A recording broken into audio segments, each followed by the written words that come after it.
السلام علیکم ناظرین، کیسے ہیں آپ؟ آج ہم جس ادبی عنوان پر بات کرنے جا رہے ہیں وہ ہے وحدہ تبسم کا افسانہ سستا گوشت۔ اس سے پہلے ہم ان کے افسانے سہاگن، اترن اور ذرا اور اوپر پر فکری تناظر اور رجحانات کے تناظر میں بات کر چکے ہیں۔ سستا گوشت ایک ایسی کہانی ہے، ایک ایسے نواب کی کہانی ہے حیدرآباد کے، جو بھولی کے بھولے پن کا فائدہ اٹھاتے ہوئے نظر آتا ہے اور اس بھولی کے ساتھ جسمانی تعلقات قائم کر لیتا ہے۔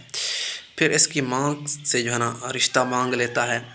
اس لڑکی کے گوشت کو اس طرح وہ استعمال کرتا ہے، اس طرح وہ نچوڑتا ہے جس طرح کتے نچوڑتے ہیں۔ بھولی کے بھولے پن کو دکھایا گیا ہے اس افسانے میں کہ بھولی کے اندر کس قدر بھولا پن ہے، کہ اس کی ماں کہتی ہے جس طرح نواب کرنے کا کہیں جب اسے کام پر چھوڑنے کے لیے جاتی ہے تم ویسا ہی کرنا، یوں نواب اس کو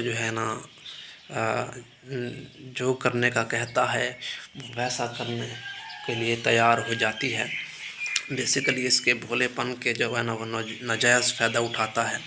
حیدرآباد کے نواب معاشرے کے زوال کی داستان کا ایک عنصر انہوں نے کھینچا ہے کہ گوشت سستا، یعنی کہ سستا گوشت اس بات کی علامت ہے کہ لڑکیوں کی شادی زیادہ عمر کے نوجوانوں سے کر دی جاتی تھی۔ اس وقت کی جو معاشرہ تھا حیدرآباد کا، ان کی عزت اتنی سستی تھی جس کی کوئی قیمت نہ تھی۔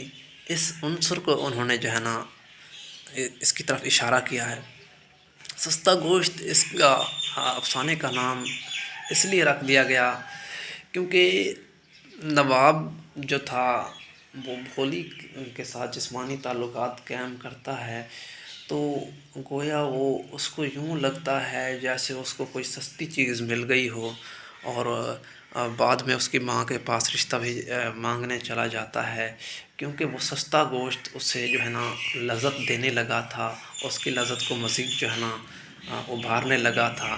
تو اس موضوع کی طرف ایک اہم اشارہ ہے وحدہ تبسم کا، جس کو انہوں نے اس افسانے میں پیش کیا ہے۔